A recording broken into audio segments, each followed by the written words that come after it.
my name is Samantha Swaim. Thank you for having me. Thank you to Anna and Nicole for inviting us here. My company is a small consulting firm. We do specifically nonprofit fundraising through events. The majority of our events are auctions, although we do happen to do runs, walks, conferences, other sort of educational and fundraising focused events for nonprofit organizations. But the primary focus of what we do is auctions. So we're going to talk a lot about auctions tonight. And I wanted to ask you all, is there anyone here that has not been to an auction? You've all been to an auction. Good. Are you all planning an auction? Raise your hand if you're planning an auction. Excellent. Are you thinking about planning an auction? Have you been recruited as a volunteer for an auction? Oh, okay, good, good. Do we have board members in the room? Any board members? Yeah? Staff members? Good, okay, great. Well, like I said, my name is Samantha, and this is my colleague Dwight Adkins. And we're going to walk you through some of the sort of key ideas and concepts to help you raise more money at your next event.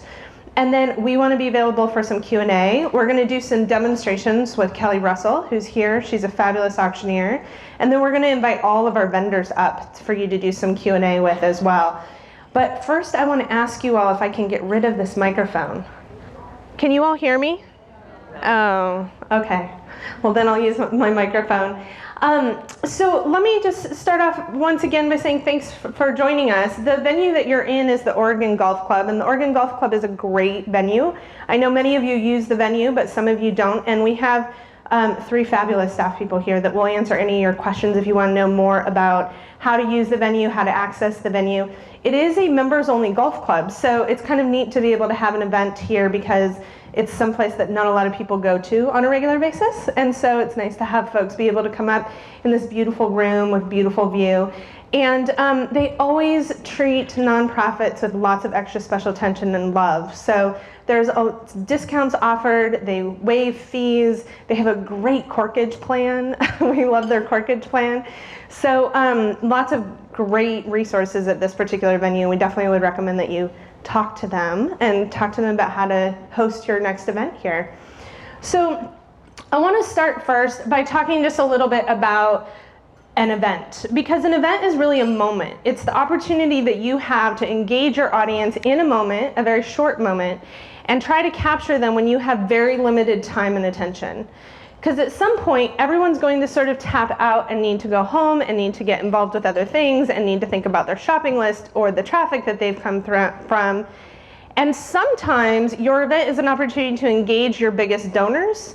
Other times it's an opportunity for you to introduce new donors to your organization. So there's a big key element that we always look at with any event, and that is your program.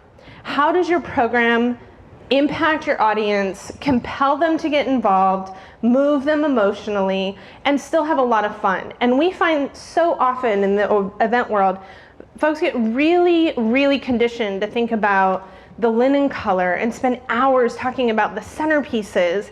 And we want to get you talking about fundraising, because if your event is intended to be a fundraising event, the business of the event should be first. The fundraising should be the focus. You also cannot be everything to everyone. So we see folks sort of trip up on this need to, oh, and we need to include this component, and we need to have this component, and we're going to have 17 different raffles, and we're going to have 4 honorees and 3 keynote speakers, and a live auction and a silent auction, and suddenly the event becomes really, really long and very watered down without the ability to have a really sort of powerful program. So the first element we're going to talk about tonight to really help you is your program. How do you capitalize on the human economics of the event, and how do you build that into an arc that naturally is happening anyway and is allowing you to plan to be able to match your audience? So the first thing I want to talk about tonight is the event arc. So this is a group dynamic that happens whether you want it or not. In that, I'm going to use this fun little pointer thing, see if it works. So when folks walk into the room, you have folks that are coming from traffic, just like you all have today, right? You've gotten off work, you've come from traffic, you're trying to get here on time. And so that beginning is always getting people focused on being here in this moment, present at the event. But once folks have an idea of what's going on, they have a little food, they have a little wine, they know what's expected of them, they know where to go, their engagement level naturally begins to increase. And so what we want to do is have you design your event around capitalizing on that engagement level, because at some point there's a magical, mystical thing that happens where we're all having a good time and suddenly we've had enough to eat, we've had enough to drink, we've had enough at this event, and it's time for us to go home. So we don't want you putting your fundraising here where your audience is tired. We also don't want you putting it solely right here where they're rushing in from traffic and they're not totally engaged. We want you putting your fundraising here. So how do you get your fundraising focused when the momentum is the highest in the room? So there's sort of a rubber stamp model, and I'm a big believer in you have to know the rules before you can break them, but I like to break the rules a lot. So the first thing we want to do is look at what are the rules. So the model that we've seen working over and over again, that we know tried and true is a great model for most organizations, is that you first start with a really easy check-in process. It shouldn't be complicated, there shouldn't be long lines, it should be very clear when people walk in the door where they're going. You have 2 fabulous vendors here tonight, 3, that can help you with a very easy check-in process. Greater Giving is a fantastic tool and software. If you're not using it, I highly recommend it. And then you have Northwest Auction Support and Event Savvy, and both of them can help you with that day of. What does it look like when all your guests arrive? Well, how are they greeted? Does it feel good? Is it professional? Is it quick? Is it smooth? So that helps you to make sure your guests transition into your event. Then we want to make it fun. We want to have cocktails, loosen everyone up, get people warmed up, and get people socializing with each other. Because as soon as they start to see people they know, their engagement level naturally starts to go up. That's usually the time that we have a silent auction. Who does a silent auction here? Lots of silent auction. So the silent auction is the time that we're really sort of tailoring the event to those who want to network and mix and mingle. We want you to do that now, because when we're raising the really big money, we want you focused and quiet. And then second, those who maybe don't want to socialize and don't want to mix and mingle are the folks who traditionally want another activity, and that's going out into the silent auction. So we do that at the beginning. It's sort of our warm-up phase. But a silent auction is a lot of work, and when you're planning a silent auction, you're looking at a much lower return. So we don't always do a silent auction, but we do still want that warm-up phase. Sometimes it's a smaller silent auction, but we still want that time for people to get a glass of wine in their hand, know what's expected of them, talk to people, start to have fun, and then move into the program. Now, a lot of times we see events that are, especially cocktail party, standing room only events. Those we see are designed often like this. They go up and down. In that every single time that you have sort of momentum building in the room because everyone's socializing and engaging, someone rings a glass or gets on a microphone and says, please pay attention now. And then you say, okay, go back to having fun. But the second or third time that you try to break that party up, you're actually frustrating your guests and you're not engaging them, you're not raising money. So we always recommend that at this point, when you start your program right here, maybe an hour, hour and a half into your evening, that's when we want people seated and focused. Now that can look a lot of different ways. Sometimes we seat people theater style, sometimes we seat people at dinner tables like this, but seated and focused. And I'll tell you what, a buffet does not help you get people seated and focused, but served dinner does. So we always recommend that that focus time when people are sitting down and starting to put food in their mouth, that's when you start your program. And once you start your program, don't stop your program. There's plenty of time after your program for people to have fun and socialize and network and mix and mingle. But once you start the program, if you stop it, you're dropping that momentum again. And we want to keep you building momentum, constantly building momentum. So once the program starts, we typically start with a welcome. Thank you for being here. And then we want you to talk about who and what this organization is, because when you go to an event, this is your opportunity to learn more about an organization. And if you haven't done that, then you're not educating your audience about who you are and what you do. So who and what comes first. And then at that point, we begin the fundraising, because the fundraising is the focus. The fundraising is why we're there. We don't want a keynote speaker first. We don't want an honoree first. We don't want to derail the mission or message of the organization. We want to keep it moving forward and building. So this is who we are and what we do, and now we're asking you to support, and you start your live auction.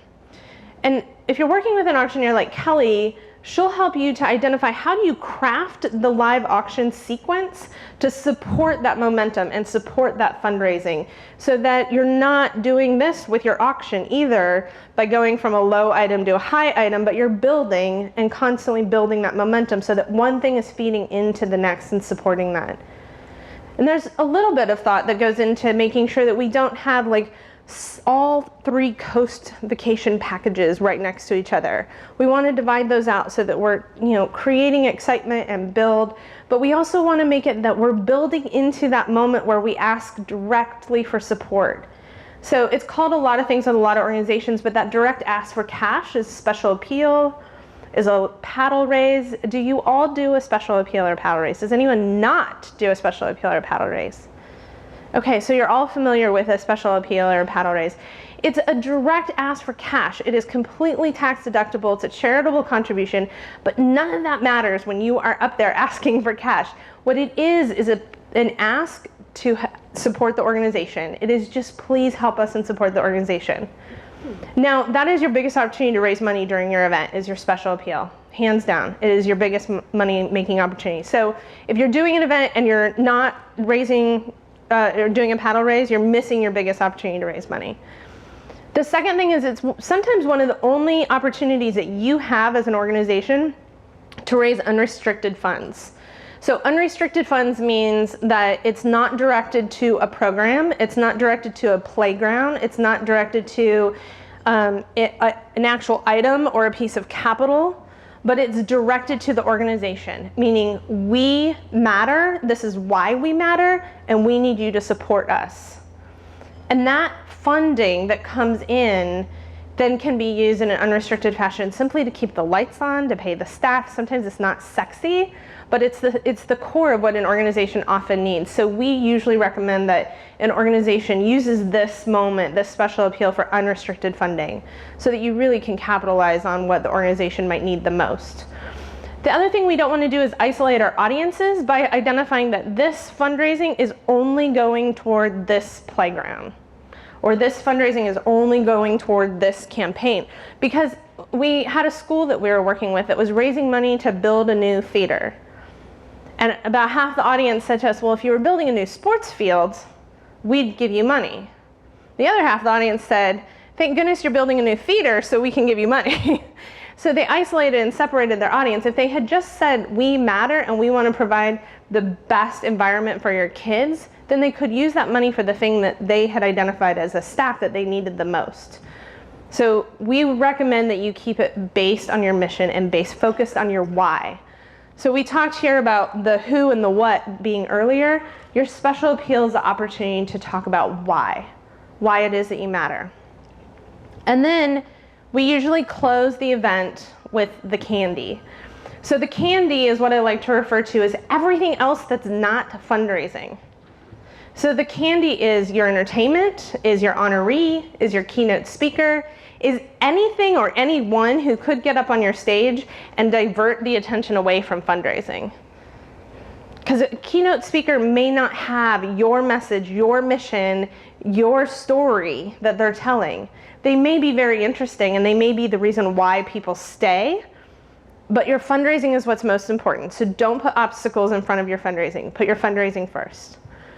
And then at the end, we always want to make sure that you leave on a high note. You leave thanking people, you leave celebratory.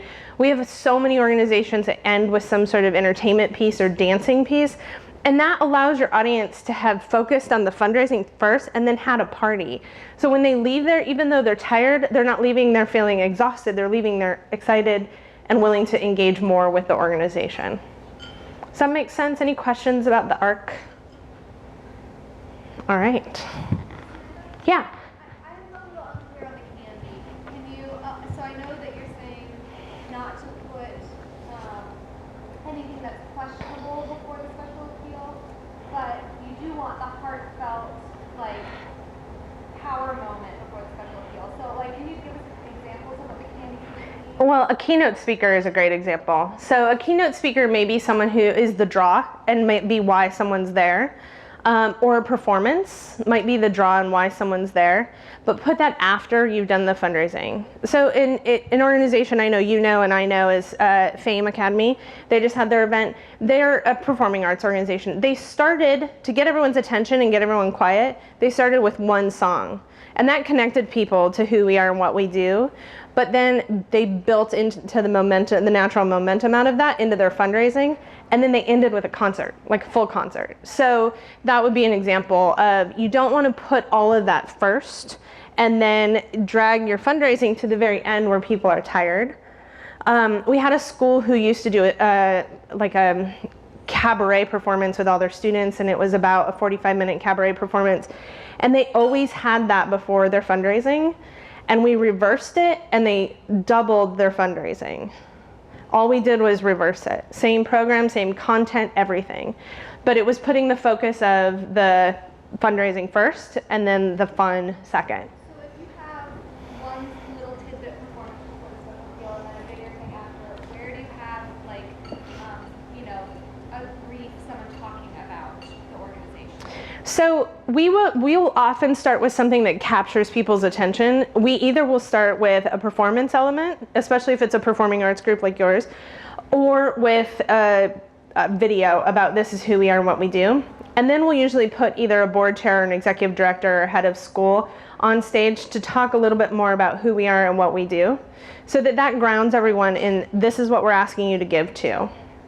And then we'll move into the fundraising, the live auction, and then during the special appeal, that's where we want the heart story. That's really, and we're going to talk a lot more about that, but that's really the connection to the audience. And then afterwards is all the fun stuff, including honorees, or if you have a sponsor who insists on being able to speak on stage, put them after the fundraising. Because, that can really divert that energy. And what you don't want is to divert the energy this way before you've started asking for money, because then it makes Kelly's job hard. Any other questions on the ARC? Does that make sense? Okay. So I want to talk a little bit about designing your event for your audience. This is where we're seeing the biggest impact right now. Is there, for 5 years in Portland, we were seeing that traditional ARC model work over and over and over and over again.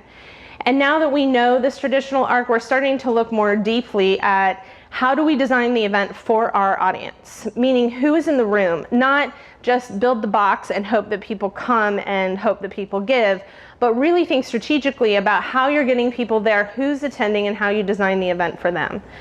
So with every event we do, that's where we start. We start first by identifying who's your audience, who are your guests, how do they like to participate, how do they like to give.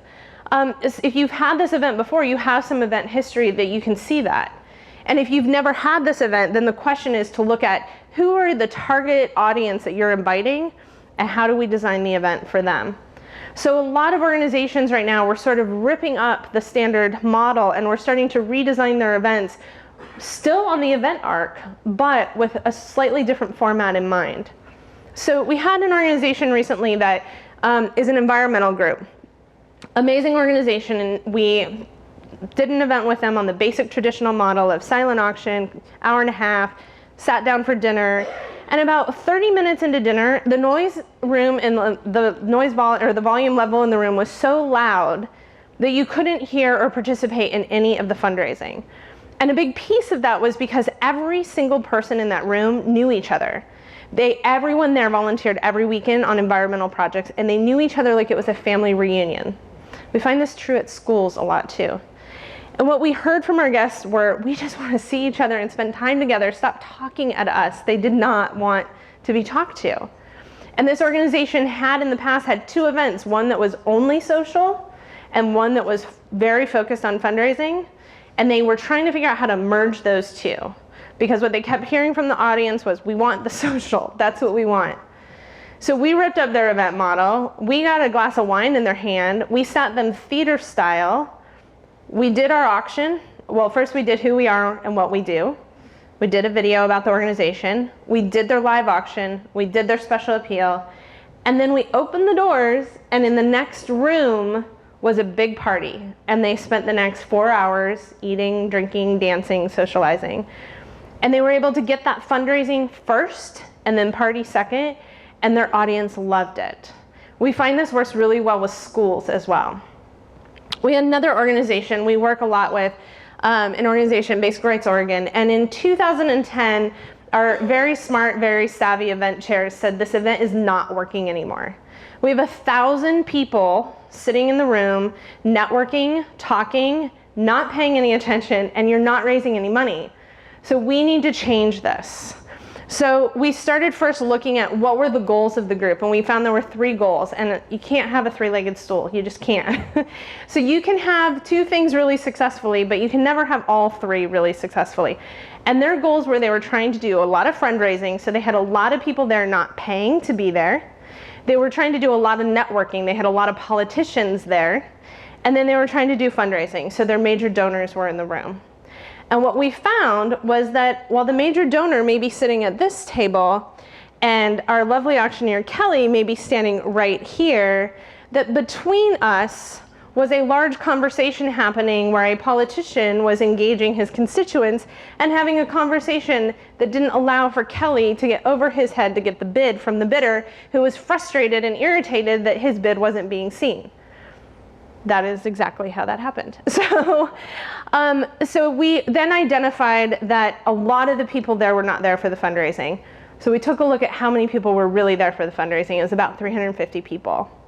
So we split the event in half. So the first thing that we did was a very intimate 350 person seated dinner in a very small ballroom. They had been in the entire convention center, enormous ballroom, brought it very intimate and put the auctioneer right in front of them so that they had no choice but to pay attention and to get 350 people in the room that were there to give to that organization. We also increased the ticket price significantly. We went from a $125 ticket price to a $250 ticket price to attend the dinner because there is a direct correlation. The more people pay to be there, the more they give at the event. I would rather you have 30 people that paid a lot of money to be at your event than have 300 people that came in for free, because you will raise more money from those 30 people than you will from the 300 that came in for free. Then the second thing that we did was that we opened up a cheaper ticket price, a $100 ticket price, that they could then just participate in a party. So we had 2 ballrooms, small, intimate dinner, major donor focused, high ticket, sit down, very focused on the fundraising, 2-hour program, tight and simple. And then upstairs in the bigger ballroom, we just had a big party. And we charged enough for the ticket to make sure we were making money off the ticket price.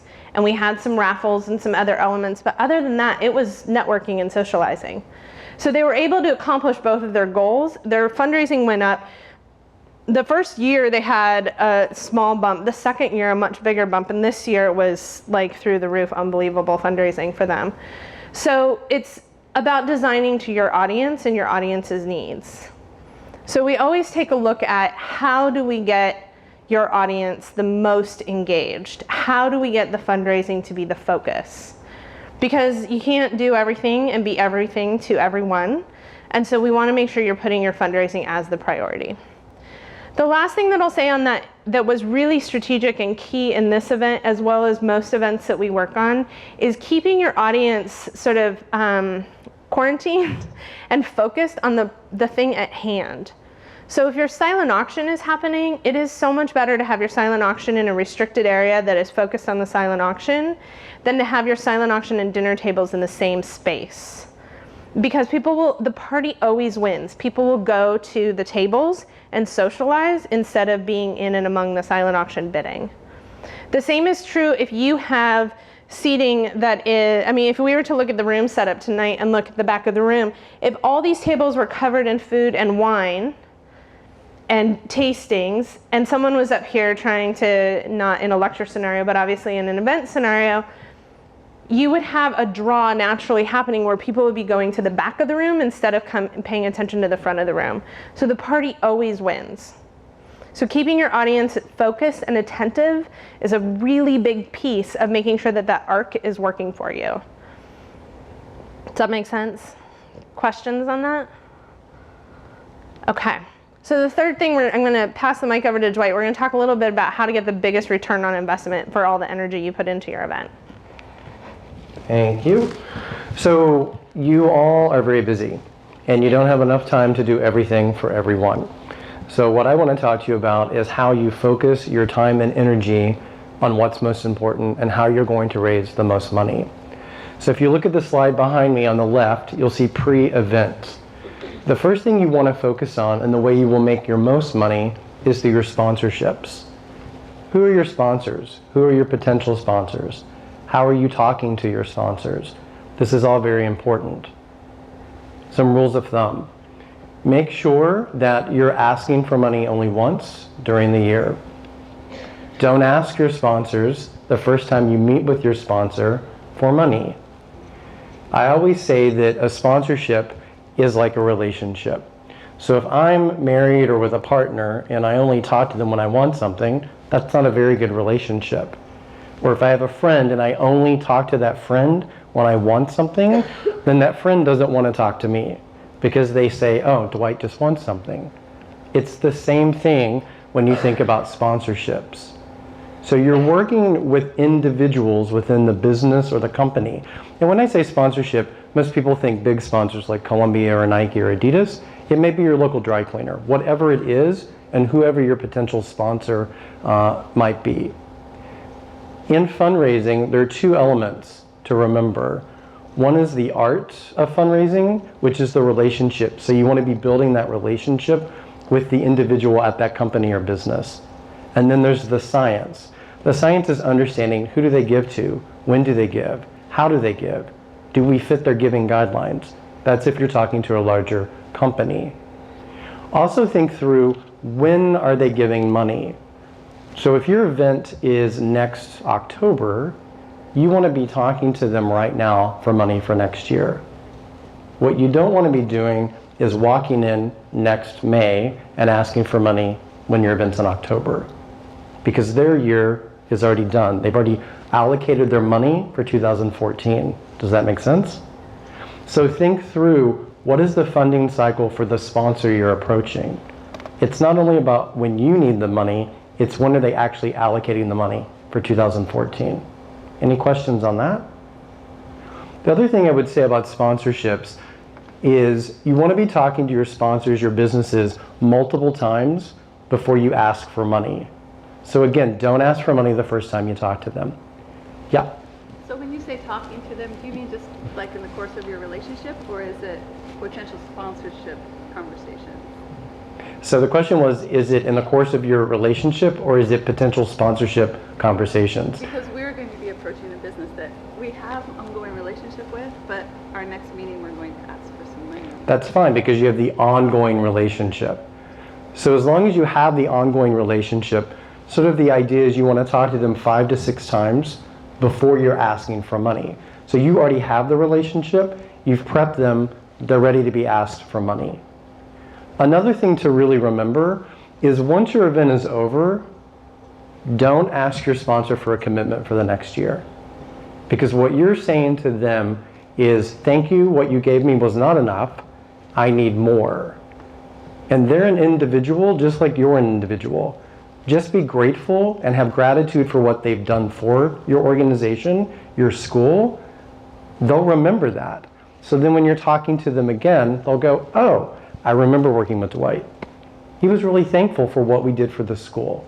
And he doesn't ask me for money every time he sees me. So pre-event, the way you will make your most money is through strategic sponsorship asks. Have your sponsorship pyramid. Make sure you have, if you have a title sponsor or presenting sponsor, that you're asking them first and not filling the room from the bottom up.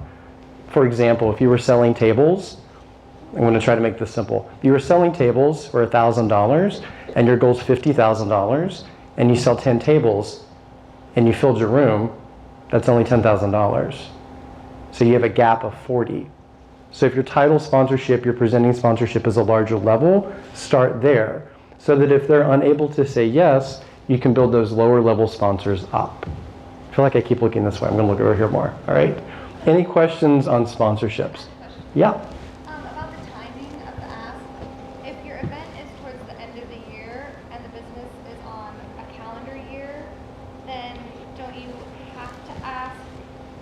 your event before they allocate for the next calendar year? Well, hopefully you've asked the year before. Right. Does that make sense? But what if you haven't? What if it's your like first? So you're trying to get ahead of the curve? Yeah, right. So I actually have a client in the same conundrum, and I said to the client, you've asked for money for this year's event, and I would encourage you to go back to the sponsor and say, I'm actually trying to get ahead of the curve here, and I want to ask you for a commitment for next year, even before this year's event. And I think if you're honest and direct and explain what you're doing, the potential sponsor says, I understand it. You're trying to be proactive and get ahead of it. Other questions? Okay, so the second way pre-event to raise the most money is through ticket or table sales, which I sort of put together. Selling a table is much easier. So if you have 100 people in the room, you're selling 10 tables, that's way easier than selling 100 tickets. So be strategic about who you're asking and how are you getting the right people in the room who have the capacity to give. What Sam said earlier, which is the more money someone pays, the higher amount of money they will donate. Oftentimes people say, well, I need the room to be full. It needs to look successful. A successful room can be whatever it is. It could be 50 people or 500 people. But are they the right people who understand your mission and want to give you money? Does that make sense? Yeah. Yeah, but what if it's a really big room? I mean, like, what if this is a space and you have 40 people and it's going to feel empty? So I would say think through what your venue is. Does your venue match the event that you're throwing? You know what I mean? So if you booked the convention center and you had 40 people, yeah, that's not great. What you'd want to do is book inside the clubhouse for 40 people as opposed to out here. Yeah. Other questions? No? Do you have anything to add to that?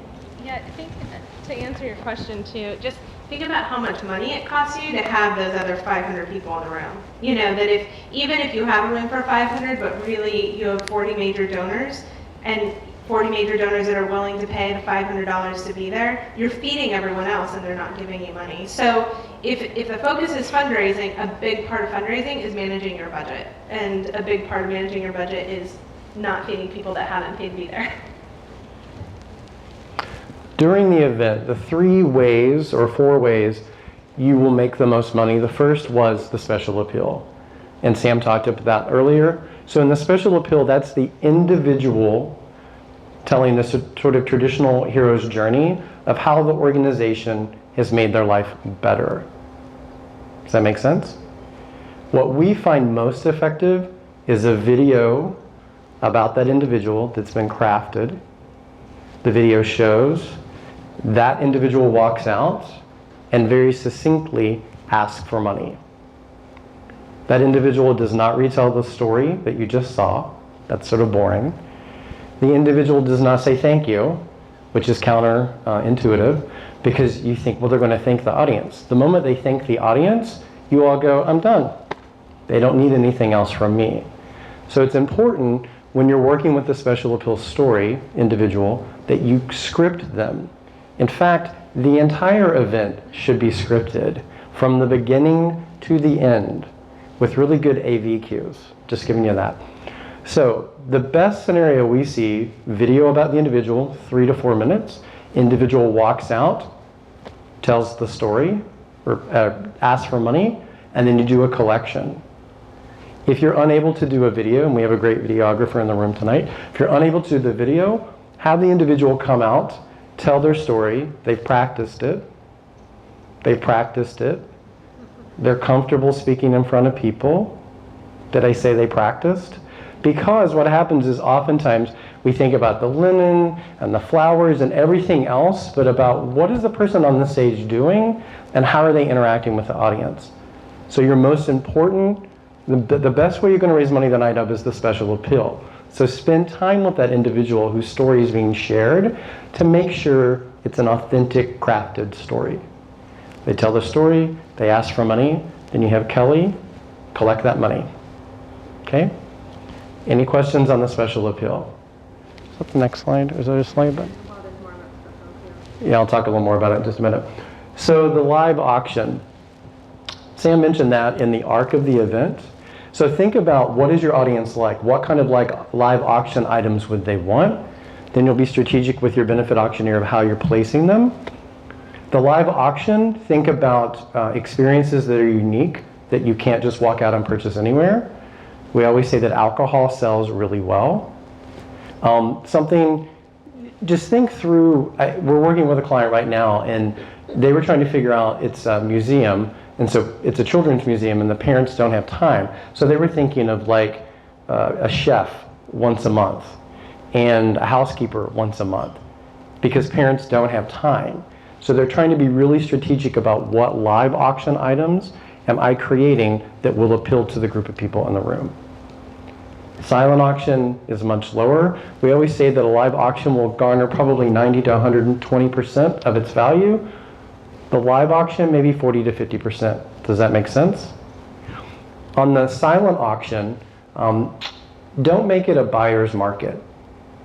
So if you have 130 items and you have 150 guests, I don't really have to bid on anything because I can get something. So tailor that silent auction to be more desirable. We had a client a week ago who went from 120 items to 40 and over fundraised in their silent auction because they focused their silent auction on items that people actually wanted. They also combined things together to make those silent auction packages more interesting. Your fourth way of raising money would be a raffle, and I know we're going to go through a variety of those here in a few minutes. That's our next slide. So when you're thinking about the special appeal, as I mentioned, you have the story of the individual, the hero's journey, the ask, and then the collection.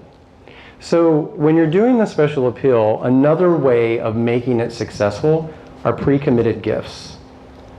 So if your goal is $100, how many pre-committed gifts do you have in the room? Maybe $40 worth, give or take. You don't want to start at a level of giving that you don't have a pre-committed gift for.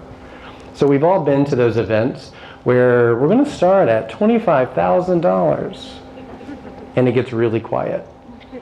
And then the auctioneer, Kelly, goes, okay, we're going to move to 10,000. We're going to move to 5,000. You can just feel, even me demonstrating, the energy just goes plummeting. Because then you as a guest feel bad. Nobody's giving. Oh, I'm going to give a sympathy gift out of $50. So always start with a pre-committed gift that you know is in the room. Tonight, starting us off at $5,000 is Jane Doe. Is there someone else in the room who would like to join Jane Doe at the $5,000 level? I'm totally channeling Kelly right now. So then, even if no one else gives, you've stayed with the momentum of the evening because you feel good about that. Someone gave it $5,000. Okay? Yep, sure. So if you have someone out there that's giving, let's say, $25,000, Mm-hmm. then you make sure that you also have somebody out there that's going to be giving 20 or 10 or whatever your next thing is too, until you get down to a level where you open it up. So what I would... You don't want that lag time between that 25,000 and then maybe 5. So my first question would be, do you think you have another $25,000 donor in the room? Right. Do you? If you don't, then maybe starting at $25,000 is not the best place. Maybe that $25,000 matches the first 25 gifts at 1,000. So you use it strategically. You think about what are the pre-commits in the room and how am I using that information strategically to raise more money. So that whole special appeal is scripted and you spend time on it. So again, I know Sam and I keep saying this, often what happens is you think about all of this and you don't think about the program and where you're actually raising the money. So spend the time on scripting the special appeal, getting the pre-commits in the room, selling the sponsorships and the tickets to people who have the capacity to give. Do you have another question? Anybody? So a couple of things. If you, we go back one more. If we can go back. Dun, dun, dun. Bid cards, envelopes. So there's active giving and passive. Active, raising a bid card. I visually see you giving. You're giving $1,000. Great. Who else is up for $1,000? That's active. Passive would be envelopes on the table. What we wouldn't encourage is having the envelopes on the table when you walk in. That's super passive. People can just take it. I'm not really engaged in the program tonight. I'm going to give it $25. I've done it. Okay, I'm done. Not great. If you want to use envelopes, a way to make it more active, you have a volunteer who has 10 envelopes, and during the special appeal, right after it's been asked, I walk over and I hand Denise the 10 envelopes and I say, could you pass these around? That's a little more active. I'm asking her to do something, and studies show that when you're asked or given something, you'll give something back. So if you're doing envelopes, that's a way of making it a more active ask. Okay. An active ask with bid cards will always raise significantly more money than an envelope. We only recommend an envelope if it's a very short type program, like a 1-hour breakfast or a 1-hour lunch, because you'll raise so much more money if it's active. Plays into the ego. It plays into the ego. That's the last thing she said when it went down. So this is when you're thinking about the special appeal. Oftentimes organizations want to talk statistics. We serve 10,000 kids. We help every homeless youth in the greater Portland area. 95,000 people got food from our food bank last year. I'm overwhelmed already. Like I can't take it in. Statistics will drop your fundraising. So the most effective way of doing the special appeal is the individual story, my personal story, personal. Why the organization has made my life better. Because I can connect to Sam's story. So there's been a study done. Individual story, good giving. Next one. So individual representing 10 people, giving goes down. Individual, not even individual, we serve 25,000 people, giving plummets. Do you understand that? I can help one person, I'm connected to Sam, I'm going to give money so that others like Sam can benefit. I can't make a dent in 25,000 people. Okay. I'm very fast in how I speak. Sam's like, I can't keep up. Well, go ahead. So, are there any questions about the special appeal or the 5 ways we would encourage you to focus on giving? Y'all are quiet. I do have a question. Yeah. What if you don't have a story? Oh. You don't have a story? What if you're a You have a story. elementary school that you can't really How many students are in your school? 720? You have 728 stories. You have a story. I guarantee it. You have a story. Just pick the most heartfelt one. Yeah.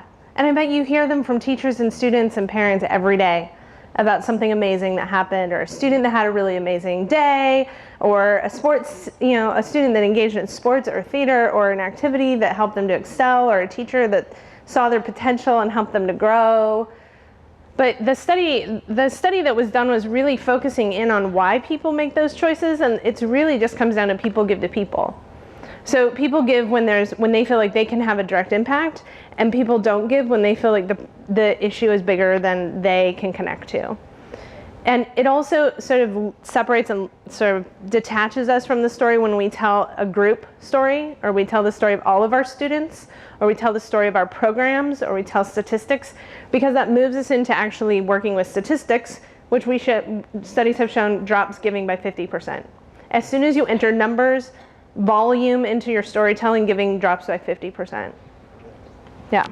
I'm going to jump in on that too. So I was at a client's event, or not a client event. A young woman gets up, tells the story about how great this organization has been for her. The whole audience is on their feet, clapping. The executive director hugs this woman. Everybody is ready to give money. And then a board member walks out and says, I'm here tonight to ask you to support XYZ. For every dollar that you donate, we can collect 10 pence.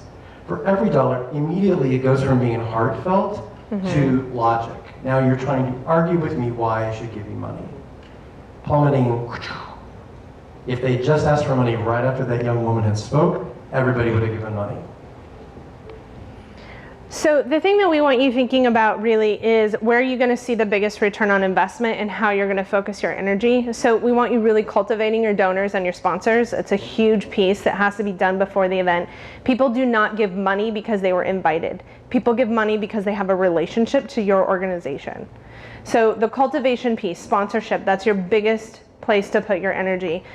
And then the night of the event, the biggest two places to put your energy are into that special appeal and that live auction.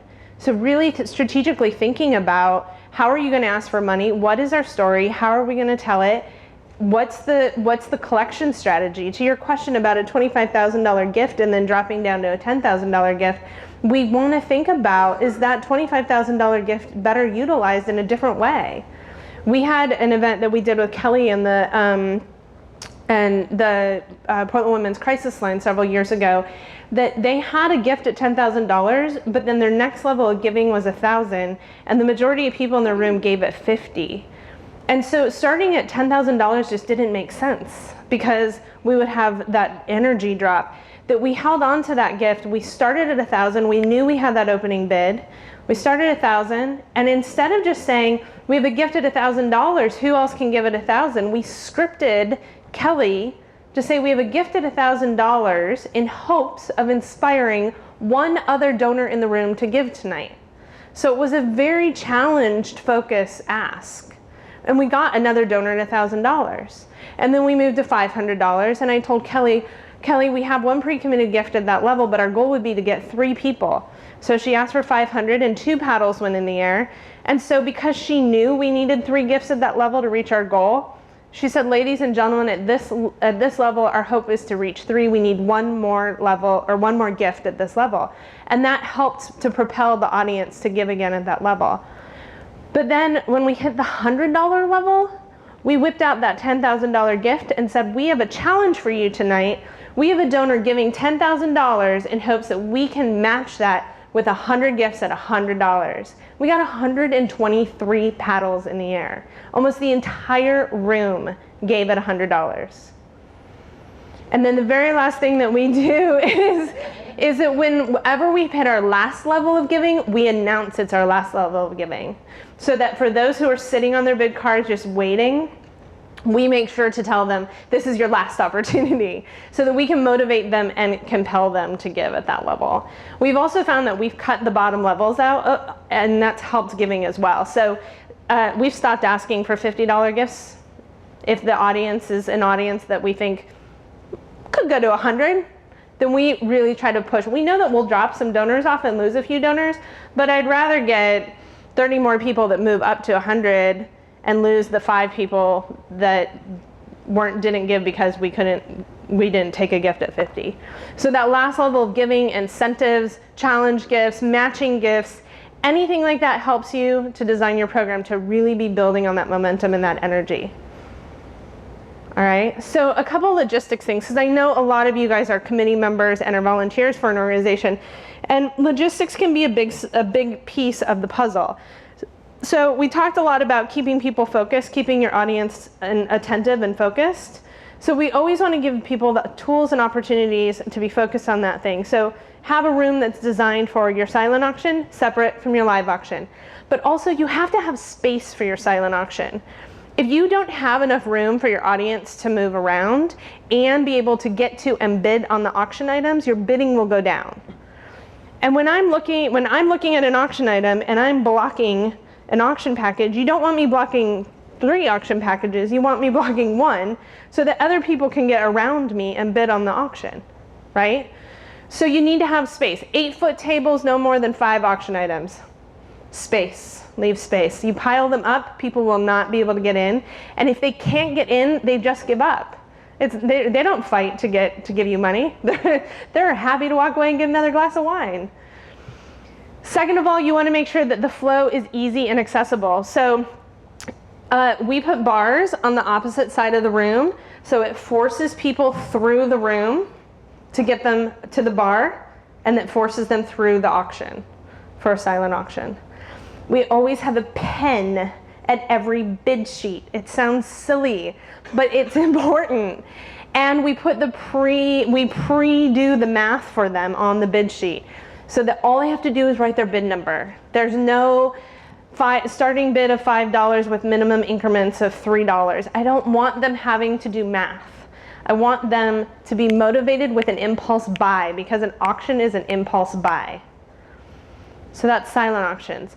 Live auctions, I want you focused on those things that sell really well. Sorry, yeah. I have a question on this silent auction. There's two ways of thinking. Do you put the value on the bid sheet, or do you not? I mean, We don't recommend it. We don't put the value because, again, perceived value is often different than actual value. The only time we include the value is if I'm selling a gift certificate for $100. Then I usually will put the value. So if it's dinner for two at that restaurant may be more valuable to someone, and depends on how you order. And if the gift certificate really legitimately is dinner for two and not $100, then I leave the value off. Yeah. what do you recommend if your silent auction kind of gets bigger than you intended and you've already packaged everything that makes sense to package? So again, as Dwight was saying, you want to create a buyer's market. You don't want to have so many silent auction items that everyone just takes home their favorite item at bargain basement prices, because you're not trying to do a garage sale, you're trying to raise money. So bulk things together as much as you can, and then look for other creative ways to utilize some of those donations. We do have some organizations that are lucky enough to have really generous donors and support, and they get a flood of auction items. Some of those organizations choose to really bulk them up and create big, really amazing silent auction packages. Other organizations will do things like a grab bag. So they'll take all their gift certificates and they'll just price them at $50 a piece. And it's a blind grab bag, and it's a wall of envelopes or a fun little like to-go box that has some goodie in it. And it could be 2 movie tickets, it could be dinner at Toro Bravo. So figure out other ways to raise money that still keeps your silent auction focused on maximizing that shopping sort of opportunity, because it's absolutely an impulse buy. But with a live auction, there's 3 other elements. It's an impulse buy, but it's also momentum and ego. So your momentum helps to drive that bidding, and there is a ton of ego associated with giving. Although we all like to think there is not, there is. So the more we can be seen as giving, the more that we can be showcased as giving, the more that we raise. And if you have a really good auctioneer in your room, that auctioneer is building your momentum, is creating entertainment and making it fun. But more importantly, they're making the donor feel really good. So that driving of that energy, that momentum is really powerful. There are a lot of really fantastic vendors that we're going to introduce you to in just a minute here, but there are 2 elements that you have to spend money on. You have no choice. You have to spend money on it. You have to have a sound system, a quality sound system. If you go to a venue that tells you that they have a microphone in the front of the podium, it's not good enough. People have to hear you, otherwise why have your event? Because the first thing we started with, if you remember, is program. It has to be about your program. You have to have a good professional quality sound system. And the second thing that I always recommend you spend your money on is a benefit auctioneer. A benefit auctioneer will bring you money, I promise. They know what they're doing. And there is a difference between a commercial auctioneer and a benefit auctioneer. And make sure that you find out. In fact, if they have those special letters after their name, BAS, it means that they're a benefit auctioneer specialist and that they are trained to raise you money.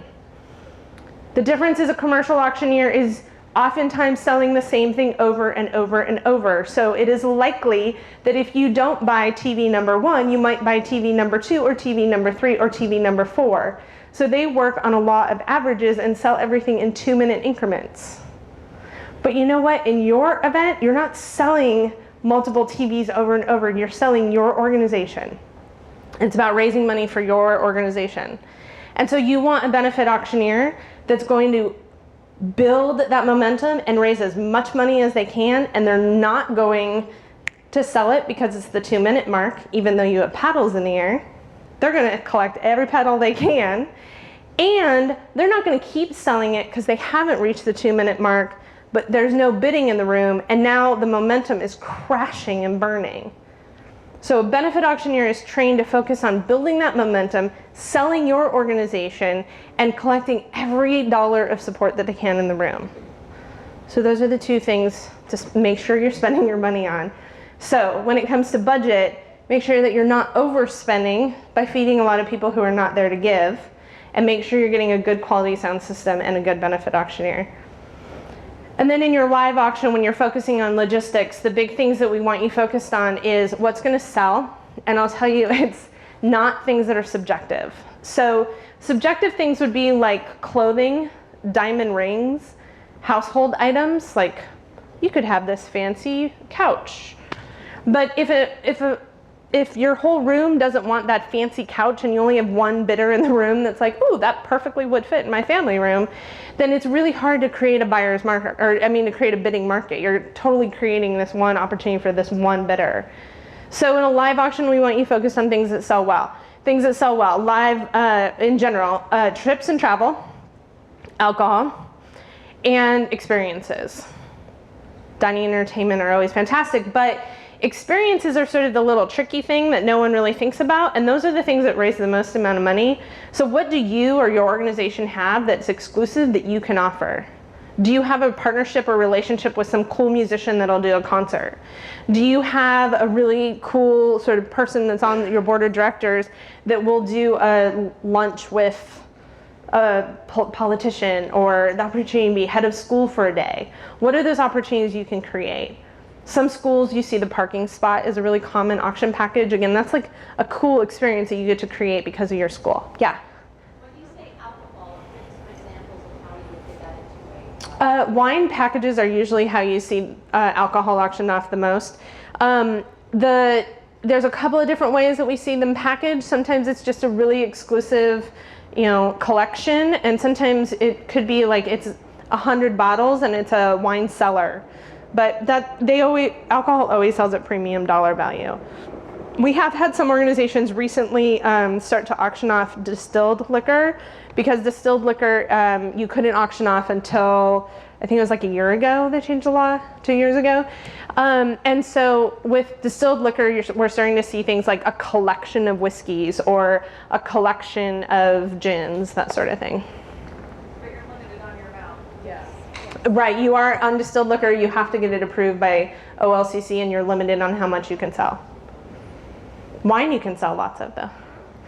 Sometimes we also see creative packages like a wheelbarrow full of beer, or beer for a year. Widmer does a fabulous donation of beer for a year. You get to go pick up a new case every month.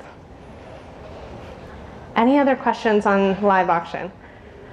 Okay, I want to do a demonstration while we have some time, and bring Kelly up to do a little demo for us on some of the live auction stuff. And so there's a couple of things that we're going to do. We have some auction items for you, and we're going to have a little fun with it. So you all have a bid card that you were given, because what we want to do is we want to give you the opportunity to take something that you can put in your auction, you can take back to your organization, you can take home for yourself.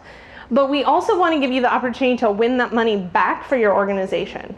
So any money that we raise tonight and any money that you give tonight, you're going to go over and you're going to give to Anna, who's sitting at the desk there. And then she's going to give it to our winner of our Heads and Tails raffle. So we want to demonstrate 2 different raffles for you and 4 different auction packages. So this is Kelly.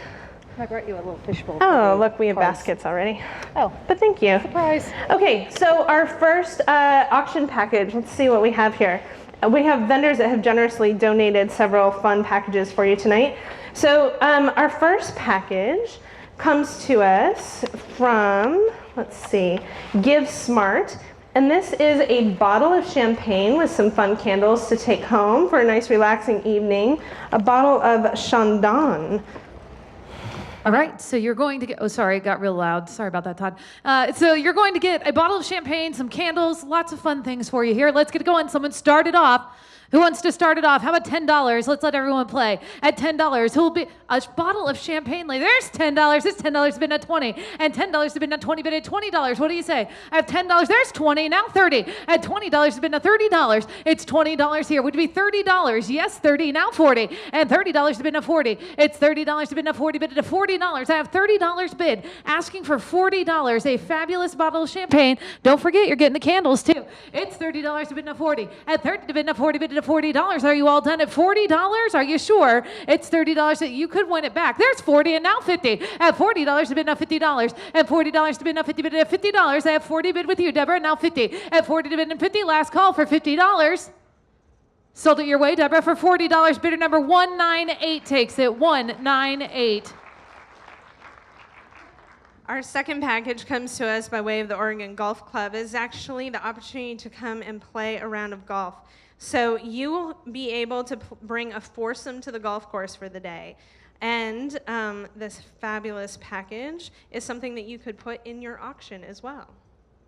Excellent. Here we go. A foursome of golf here at the beautiful Oregon Golf Club. Let's get it going. So it'll be $100 to start it off. $100. 100. There's 100 right there. It's 100 to bid now one. I have 100 here, which would be 125, and 125 to bid now 150, and 150 to bid now 175. 150 is here now 175, but 175. I have 150. There's 175 now 200, and 175 to bid. There's 2 now 225. At 200 to bid to 225. It's 200 here. Asking 225. What do you say back there? It's 200 to bid to 225. See, they're talking amongst themselves, deciding whether or not to bid again. It's 200 to bid to 225, and 200 to bid to 225, bid 225. Mari, your turn. It's 200 to bid to 225. There's 225, 250, and 250 it is. Now 275. At 250 to bid to 275, bid at 275. I have 250 bid, asking 275. She says, I am done. 250 to bid to 275. Thank you anyways. Sold it your way, Chris. Bidder number for 250, bidder number 195 takes it. 195. Our third package comes to us from Greater Giving and is just in time for Christmas. Shopping a $100 gift card with Amazon. Everyone loves Amazon, right? Here we go, ladies and gentlemen. And if you haven't had the opportunity to shop on Amazon, it's very simple. They ship it right to you. Here we go. Let's get it going. Someone started off. $25 to go. At 20, everybody wants it. It's 25 to bid now 50. At 50, now 75. There's 75 to bid now 100. At 75 to bid now 100 bid, $100 bid. I have $75. How about 85? We're here to raise money. It's 75 to bid now 85. And 75 to bid now 85. There's 85, now 95. At 85 to bid now 95. And 85 here, now 95. Again, there's 95. How about 100? And 95 to bid now 100. It's 95 to bid now $100, and 95 to bid now 100 bid, $100 bid. 95 to bid now $100, all done at $100. You can use it for Christmas shopping. You're going to be doing that later anyhow, right? It's 95 to bid now 100, last call. There's 100. It's 100 to bid now 110. And 100 to bid now 110, but $110. It's 100 to bid. This is where we get into that charitable giving part. 100 to bid now 110. There's 110. It's 110 to bid now 120. And 110 to bid now 120. And 110 here would be 120. And 110 to bid now 120. Are you all done? It's 110. Don't let her take your Amazon card. It's 110 to bid now 120. And 110 to bid now 120. All done at $120. Are you all done? She says she's good. Thank you anyways. Sold it to you for $110. Show me your bidder number one more time. What's your bidder number back there? Bidder number 201 takes it. 201 at 110. Our last auction package is the fabulous Kelly Russell. We are going to auction off the opportunity for her to come and do a brainstorming party for your procurement committee. And she will come and spend 2 to 3 hours with you on a weeknight, figure out how to help your committee get on track, get engaged, and get the right packages for your audience. These are a lot of fun, ladies and gentlemen. You could bring 25 people in and really get strategic about what items you'd like to see at your auction. So here we go. Someone started off.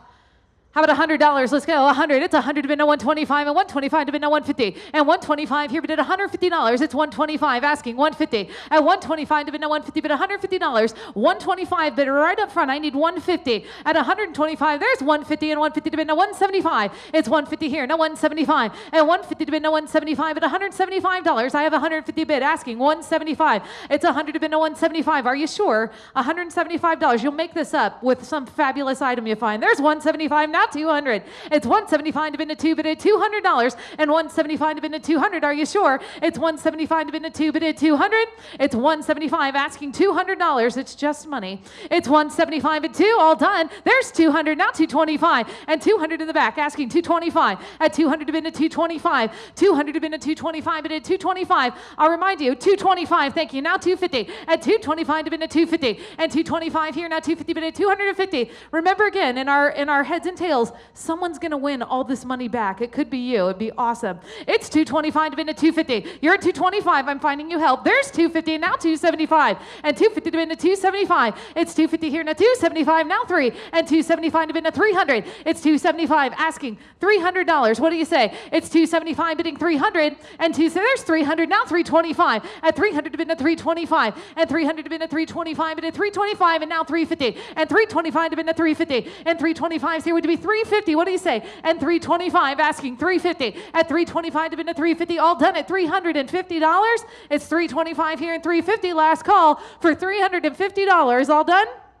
She says she's done. Thank you anyway. Sold it your way for $325. Bidder number 209. 209 takes it at $325. Thank you. All right, Kelly, we're going to keep you up here for a second. So we're going to demonstrate to you, isn't she amazing? We love working with Kelly. She's fabulous. So we're going to demonstrate for you two raffles, two of our favorite raffles. You've probably all been to events where people have walked up to you with little tickets and said, can you please buy a ticket? And you're in the middle of a conversation and they're still standing there trying to sell you a ticket. And then you bought a ticket and then they're coming back to you again asking you to buy another ticket and then another ticket. So I'm not a biggest fan of the hard sell raffle because you're looking at low dollar, you're looking at, you have to continually interrupt. But there are three raffles that we love. The first one is a wild card raffle.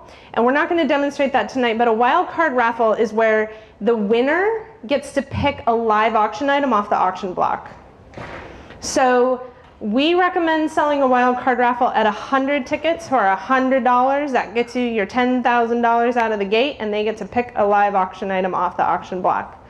Now the key with a wild card raffle, or the key with raffles period, is for you to know that you cannot raise more than $10,000 in 1 year from raffles, any raffles, all raffles combined, without getting a lottery license. And if you're not raising upwards of $15,000, $20,000, $30,000 in raffles, I don't recommend the lottery license, because you have to follow the lottery license rules. You have to report all your raffle winnings and raffle sales and how you do it. And you have to make sure that you're doing it to code, and then you get audited on it and you pay a tax on it. So if you're only raising $11,000 from raffles, I don't recommend that you do that. I recommend you cap it at 10 just because it's so much simpler.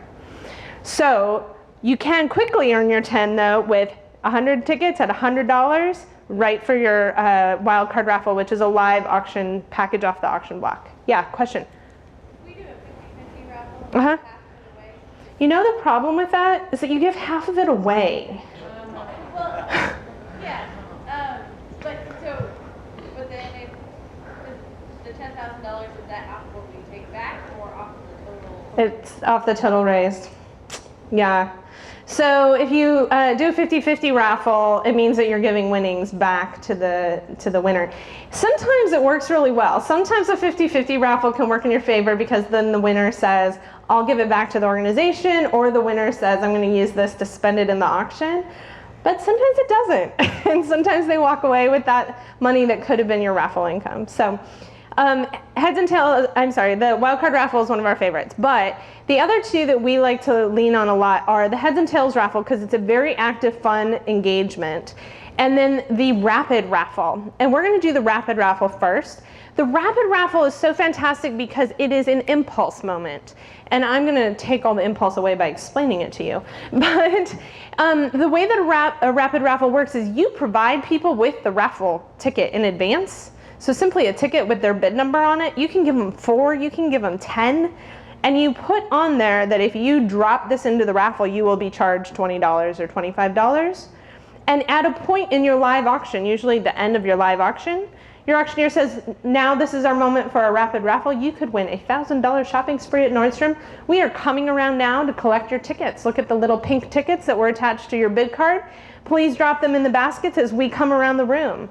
And it becomes this like manic panic impulse that people have to be a part of and get out their cards right away and drop them in.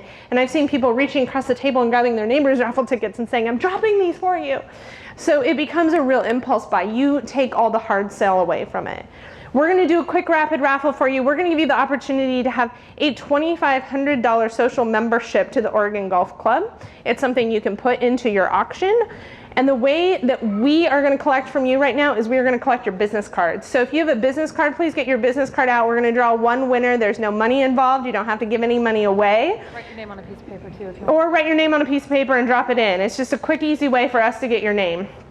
And that's all we want. We want to draw someone's name. So Dwight is coming around. Kristen is coming around. Kristen, you have people in front of you here with their hands up. And we're going to collect from you a quick, easy drawing. We're going to give you the opportunity for a $2,500 social membership to the Oregon Golf Club. That is a $2,500 membership that you can use for all social activities and events here at the club, or you can turn that into a golf membership and credit it toward your golf membership. So this is something you can put into your auction. This is something you can use for yourself, but we're going to have one lucky bidder. Do you see the energy in the room as everyone's digging quickly for their names and their business cards? All right, let's get them all up here. We got one more there, Dwight. One up here.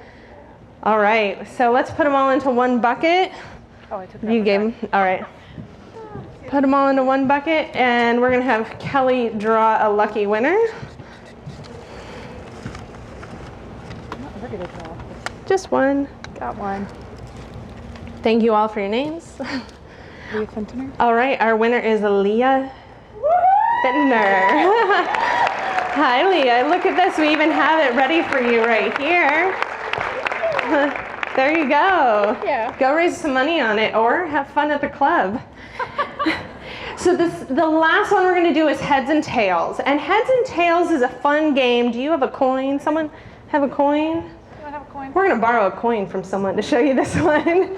So the way that heads and tails works is that you actually sell folks an indicator of their participation. We usually use beads. We like beads. So you sell folks beads, and people will come to you and say, where'd you get those beads? I need to get some beads. You're selling beads. What are the beads for? So it works really well, and you can sell multiple pairs of beads. If people want to play the game, they have to have at least one pair of beads, but if they have 3, 4, 5, 6 pair of beads, it gives them more chances to win, because if they're out, they get to take a pair of beads off and keep playing. So the way heads and tails works is that she flips a coin, or I flip a coin, and she announces if it's heads or tails. We play a fun game. It engages your audience. It's great at the top of the auction. And whoever wins this, so you all better play, is taking home the $725 we just raised in our auction. And this is a donation to your organization. So I will flip the coin. I'm going to give Kelly the microphone and let her introduce us to heads and tails. Okay, so I believe we're going to let everyone have on the honesty system a one chance to play, correct?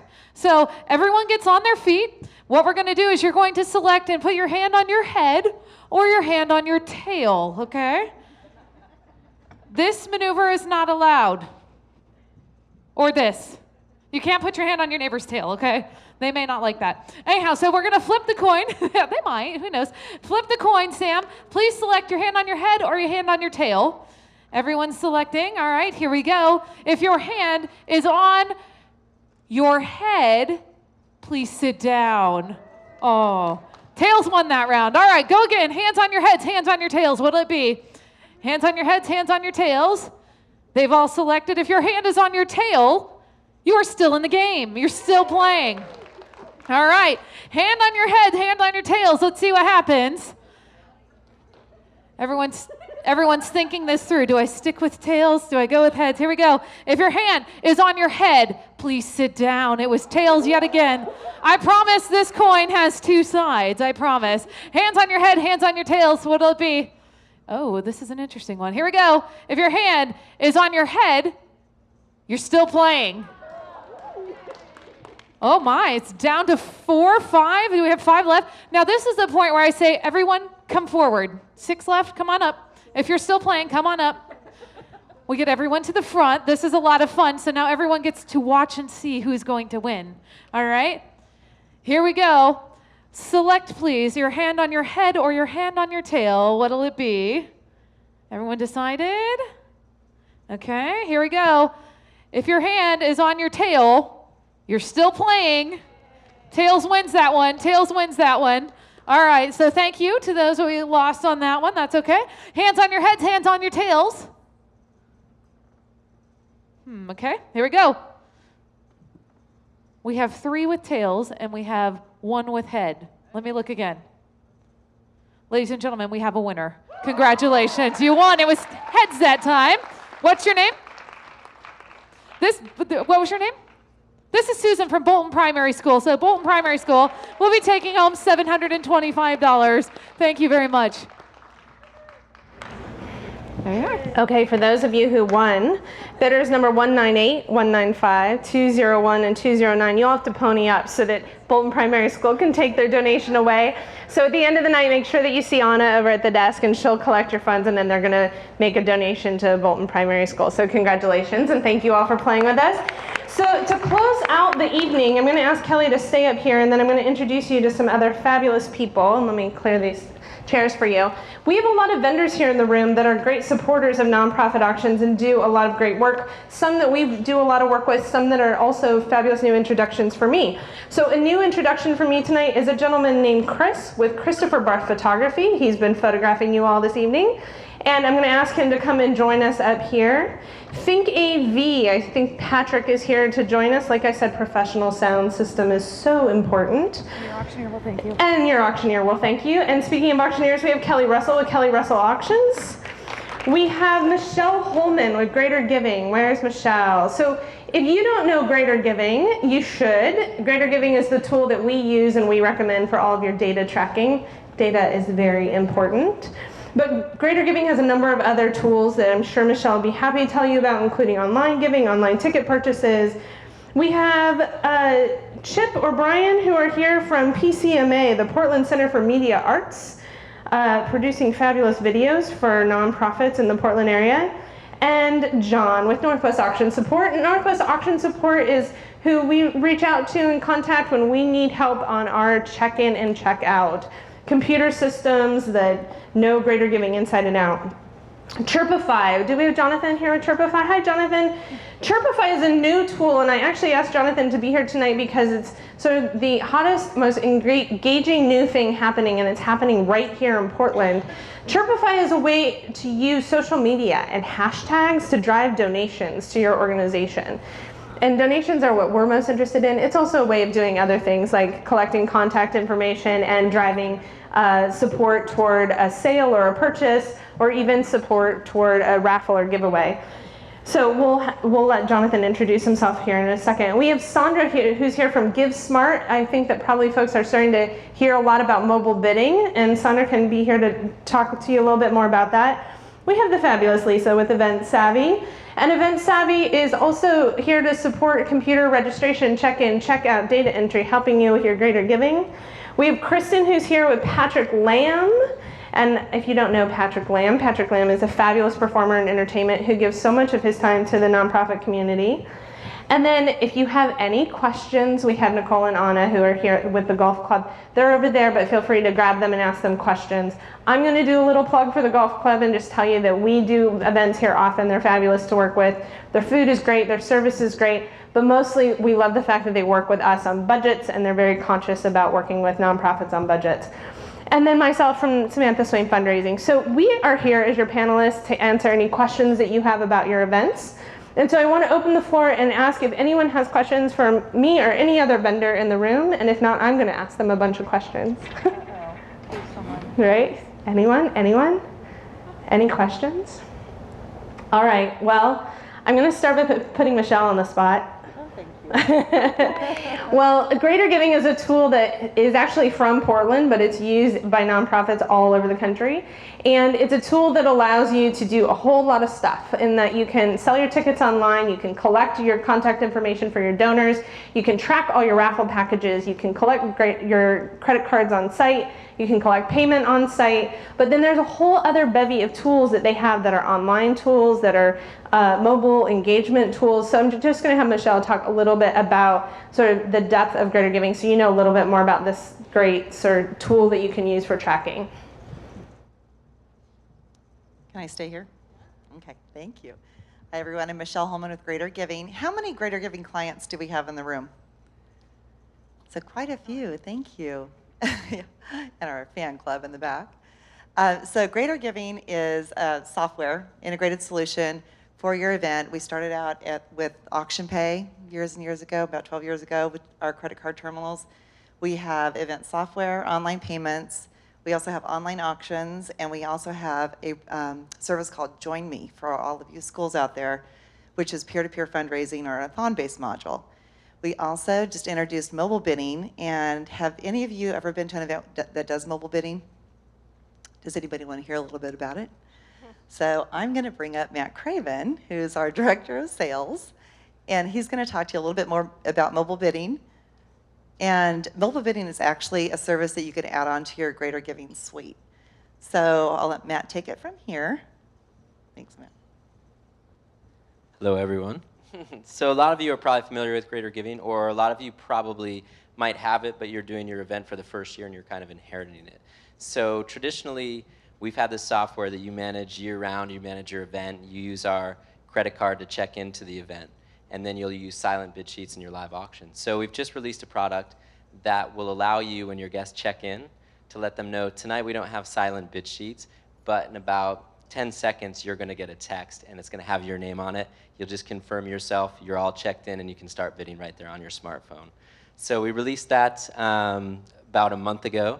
We've done a number of successful events, and we're really excited for the spring to have that in more events here in Portland and across the country. So it's a great way to kind of wake up your crowd, take that silent auction, put it online, get your leaderboards up. So if anyone has any questions about it, I can step in from the back, or you can talk to Michelle or I afterwards here. Thank you, Matt. So I have one thing to add about mobile bidding, if that's okay. So mobile bidding, we had our event here about 2 weeks ago with Lake Ridge High School.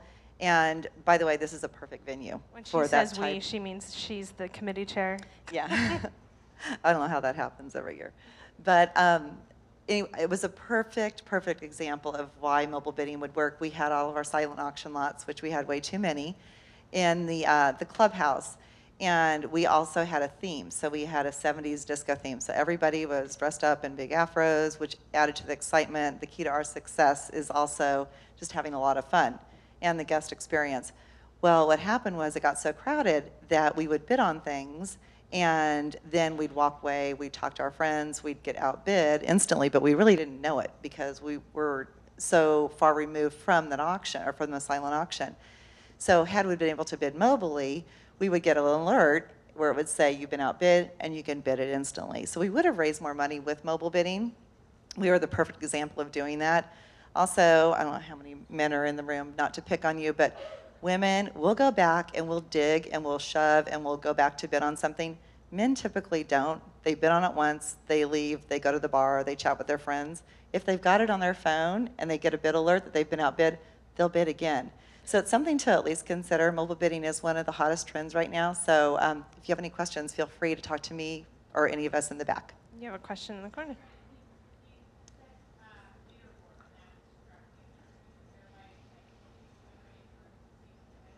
Yeah, there's a leaderboard in the front of the room that shows you real time your bids. And so it showed, Matt, if you want to speak on the leaderboard, or if John Chase is our sales engineer, he could speak on the leaderboard as well. I'm going to cut you off here, Michelle. What? I'm going to cut you off to give everyone else the opportunity to answer questions. I finally got used to this mic. So I want to ask other vendors questions so everyone else has an opportunity to talk tonight. Sorry to cut you off. But I wanted to ask you, Lisa, so what would be the one piece of advice that you would give to folks about how to guarantee a good guest experience? When you're looking at your check-in, check-out process, what's that like key thing that you're always focused on making sure your clients have? One of the key focuses for us is not to have any lines. When people show up at your event, we want them to come to our station, give us their name, we give them their bidder packet, swipe their card, they're on their way. It's real quick, it's real easy, and it just sets the tone for the night. If you have people standing in line before they check in, they're already kind of getting a bad vibe for the night. So get them in, get them out. And we do the same thing with checkout too. We just really have an aversion to lines. So we have a quick way of getting people in and out of there and setting the tone for your event and making it a fun event. Great, thanks. So I wanted to talk to the photographer in the room here because we use photography a lot in how we promote an event after the event, but really to thank all of our donors and sponsors and folks that have participated in the event. So there's a real sort of key fun element that you can use photography through your social media. You can engage folks with a thank you card afterwards. And we have a photographer here, Chris, who's been taking photos tonight. And I just want to ask you, when you're working on an event, what are some of the tools that your clients can give you to make sure that you get the photos that they need for the night? Well, if they have any main sponsors, we can do what's called a step and repeat. It's usually when the guests come in. I have a little kind of corner of the lobby set up, and it'll have the sponsor's background there, and we have lights set up, and we'll take pictures of them, 2 or 3 pictures, and then move on and get through make sure there's no lines. We can do on-site printing is nice. At the end of the night, they could walk away with a 5x7 or 8x10, whatever. There's an extra expense to that, but now everyone is on social media and has email, so we can just email the files and they have something to remember. Great. Well, we take a lot of our folks after their events, we take their photos, put them on Facebook and tag, and suddenly your event is being sort of broadcast to those who couldn't attend the event. So it's a really great tool. So I'm going to ask if there are any other questions because we're running short on time. Is there anything else you'd like to ask of our vendors of the group, or would you like to have some chance to mix and mingle with them? They're all going to stick around for a few minutes and be able to answer questions. I do want to encourage you to talk to some of our folks who are doing new and interesting things. We have Greater Giving's new product, but we also have Chirpify here, and the work that Jonathan's doing is in tandem and partnership with Greater Giving, but it's a really fantastic way to engage a different kind of audience. And then we have, we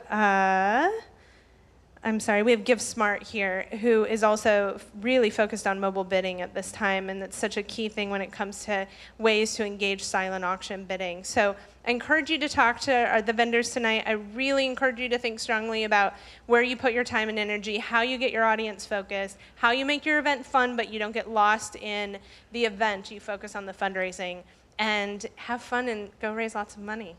Thanks, everybody.